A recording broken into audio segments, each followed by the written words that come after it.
Olá, eu sou o Roberto Oliveira e esse é o Canal do Teatro, um canal dedicado exclusivamente ao teatro. No vídeo de hoje eu vou falar sobre a crise da representação. Hoje estou usando uma camiseta do Volksbühne, um grupo de teatro alemão que esteve aqui numa das edições do Porto Alegre em Cena com um espetáculo chamado Endstation América, dirigido pelo Frank Castorf, que foi ou é ainda diretor do Volksbühne durante muito tempo, acho que ainda é. O Castorf é um dos grandes encenadores do mundo, né? E na ocasião, então, eu comprei essa camiseta do Volksbühne quando eu fui ver o Endstation América, que é uma versão de um bonde chamado Desejo, onde o Castorf e o Volksbühne pegam pesado no pé dos norte-americanos. Mas isso é outro assunto.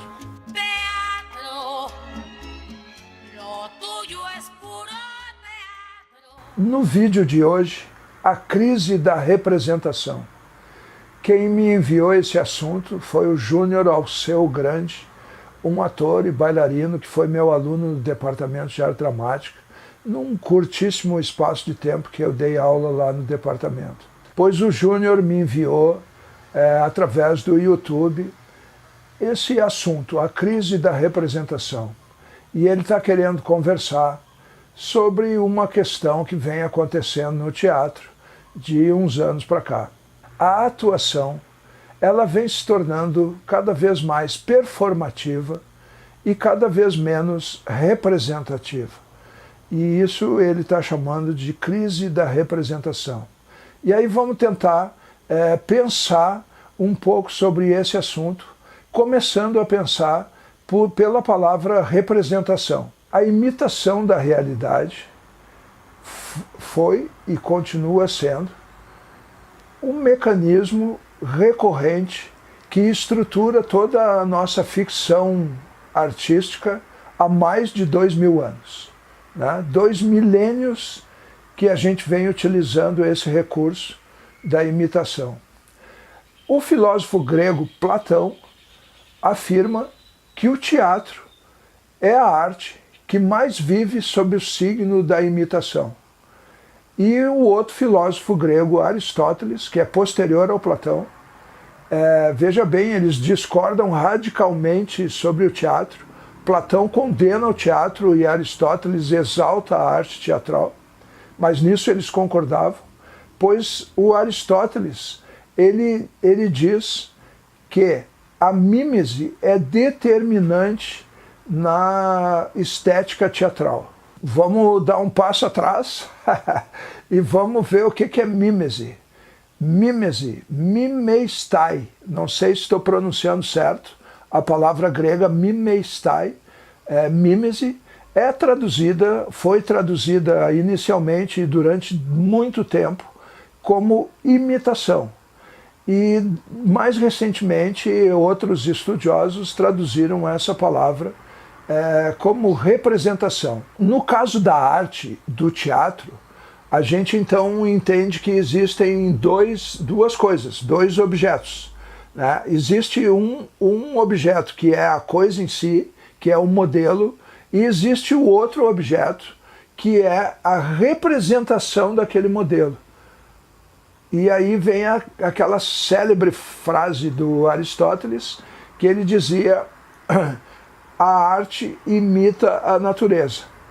Então a gente pode pensar que há 2000 anos a arte e o teatro vêm repetindo esse artifício, vem se utilizando desse artifício da imitação, da representação, para existir como arte. Então, faz 2000 anos que a gente vem aprendendo que o teatro imita a vida, que o teatro é um espelho da vida. E aí nós podemos dizer também, então, que faz 2000 anos que o ator vem mimeticamente dando vida aos seus personagens. A coisa se estruturou dessa forma, existindo um modelo, a natureza ou a realidade, e um objeto que é a representação daquela natureza, daquela realidade. Só que isso tudo estava funcionando muito bem, e durante o passar desses 2000 anos, essas coisas às vezes foram mais aceitas, às vezes menos aceitas. Receberam adendos, receberam cortes, receberam acréscimos e alterações, mas sempre vínhamos respeitando essa ideia de que havia um modelo e a representação desse modelo. Mas acontece que aí por 1950, 1960, isso começa a aparecer artistas, a surgir artistas que começam a pensar que tem algo errado nessa equação. Eles não aceitam mais que a arte seja alguma coisa que imite a vida. Eles acham que a arte deve ser criativa e não imitativa. E aí eu posso falar dois nomes no teatro que se insurgiram contra essa ideia da imitação, da representação, já na metade dos anos 40 em diante, que é o francês Antonin Artaud, que queria, né, um teatro metafísico, o teatro do mito. Ora, ele não engolia mais aquele teatro que era feito na época dele, né? E o Bertolt Brecht, encenador alemão, que também com o distanciamento, com a introdução da edição, da montagem, né, ele pega e consegue distanciar o espetáculo dele, descolar, criar uma ruptura no espetáculo, na mímese, na imitação, na representação do espetáculo dele. Embora ainda tivesse bastante, né, a gente pôde assistir peças do Berliner Ensemble, e daí se vê que ainda existe momentos em que a identificação e os personagens e tal estão tremendamente identificados, e aí sim recebem aqueles cortes, aquelas golpes de distanciamento, né? Mas isso vai ser assunto de um outro vídeo aqui. Vamos falar de distanciamento.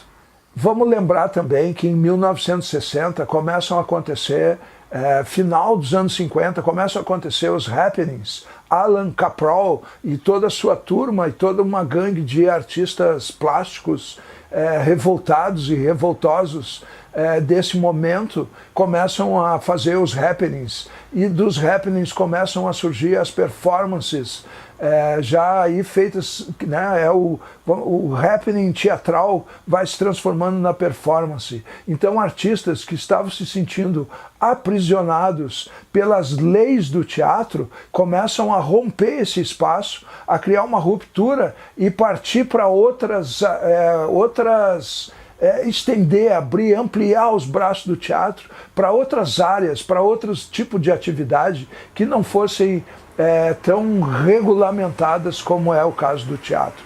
Esses artistas que se envolvem nos happenings e que fazem performances, eles abrem as portas para um outro tipo de interpretação, um outro tipo de atuação, que é uma não atuação, que é a não interpretação.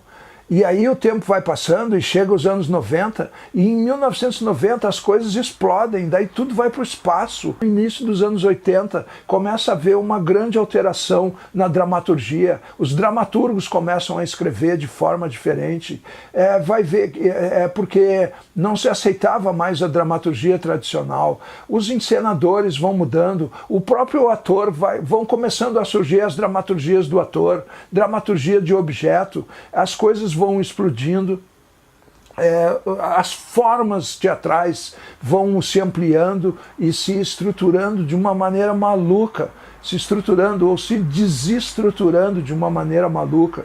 Em 1990, a gente tem instaurada não só a crise da representação, que o Júnior está chamando a atenção, a gente tem instaurada a crise do diálogo, a crise do personagem, a crise da fábula e a crise do drama. Então a gente vê aí o livro, o Teatro Pós-Dramático do Lehmann, está apontando para todas essas coisas, para toda essa explosão de formas que o teatro começa a viver. A luz, o som, o ator, o texto, a fala, o corpo, o gesto, tudo passa a ter uma importância muito grande. Né?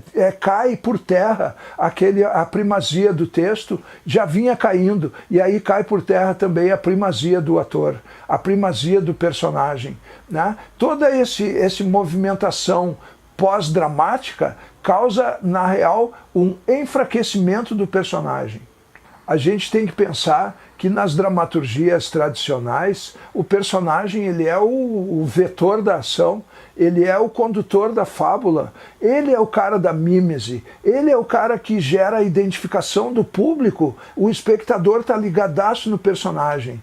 Então, o personagem que se enfraquece diante de todas essas crises. Eu falei antes, né? Eu estava falando da minha camiseta do Volksbühne, falei do Castorf, falei de um bonde chamado Desejo. Então, no bonde chamado Desejo, eu sei até hoje, Blanche de Bois, o nome da personagem. Então, personagem de uma época, esse é do Tennessee Williams, personagem dessa época, 1935, um pouquinho perto da guerra ali, 1945, ele tinha nome e sobrenome. Aí depois nós temos lá, 1950 e tantos, Beckett, Esperando Godot. O que a gente tem? O Didi e o Gogo. Aí os personagens já têm sobrenome. Depois, 1995, aquela Serrault, como chamava? Serrault, depois eu vejo, vou botar aqui o nome dela. Os personagens dela G1, F2, entendeu? Aí o personagem já tem sigla. Então a grande crise, vamos dizer assim, ela vem acontecendo, talvez é o personagem que esteja lá já ligado nos aparelhos. Todas essas crises, uma crise alimenta a outra, elas vão se alimentando e isso veio se disseminando na arte teatral. E todas essas crises, ou vamos dizer assim, o remédio para todas essas crises as pessoas foram enxergando esse remédio na performance.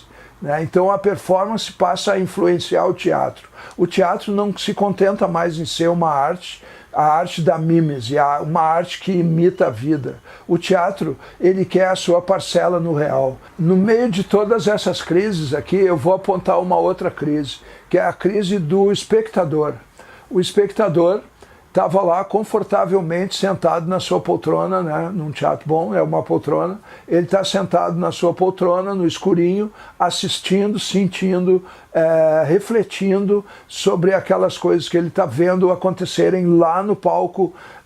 Por mais que a gente consiga atraí-lo para dentro do universo do espetáculo, ele consegue ficar naquela posição de assistindo. Pois esse novo teatro, o teatro das crises, ele quer um outro espectador, ele precisa de um outro espectador, um espectador que participa, que constrói o espetáculo junto, ele faz parte daquele evento teatral, ele é encarado de uma outra maneira. Então, eu acho que existe uma crise do espectador, porque ele está em palpos de aranha, ele não sabe mais como se comportar num espetáculo de teatro. É claro que já se fez um monte de experiência nessa situação ator-espectador, e isso vai ser um assunto do canal do teatro, já me pediram para falar sobre isso aqui também.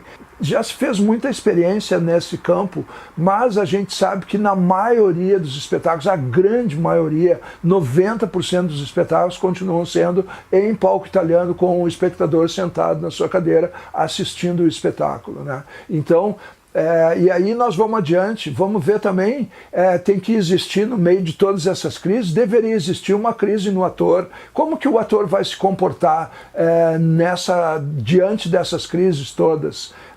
Que ele vai fazer, ele não vai imitar mais, ele não representa, ele é ele mesmo, ele é performativo, a sua atuação é performativa, ele está vivendo no aqui e agora do teatro, enxergando seu público, conversando com ele. Sim, a gente está vendo isso aí nas experiências de teatro contemporâneo, mas vamos chegar também, vamos pensar assim.